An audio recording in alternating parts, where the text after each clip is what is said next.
اور اگر کوئی قرآن ایسا ہوتا کہ اس کی تاثیر سے پہاڑ چل پڑتے یا زمین پھٹ جاتی یا مردوں سے کلام کر سکتے تو کیا یہ لوگ ایمان لے آتے؟ بات یہ ہے کہ سب باتیں اللہ کے اختیار میں ہیں، تو کیا مومنوں کو اس سے اطمینان نہیں ہوا کہ اگر اللہ چاہتا تو سب لوگوں کو ہدایت کے رستے پر چلا دیتا؟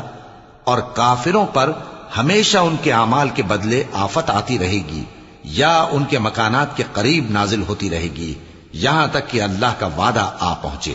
بے شک اللہ وعدہ خلاف نہیں کرتا۔ اور تم سے پہلے بھی رسولوں کے ساتھ تمسخر ہوتے رہے ہیں، تو میں نے کافروں کو مہلت دی، پھر میں نے ان کو پکڑ لیا، سو دیکھ لو کہ میرا عذاب کیسا رہا۔ تو کیا وہ جو ہر شخص کے اعمال کا نگراں و نگہبان ہے، وہ بتوں کی طرح بے علم و بے خبر ہو سکتا ہے؟ اور ان لوگوں نے اللہ کے شریک مقرر کر رکھے ہیں۔ ان سے کہو کہ ذرا ان کے نام تو لو، کیا تم اسے ایسی چیزیں بتاتے ہو جو روئے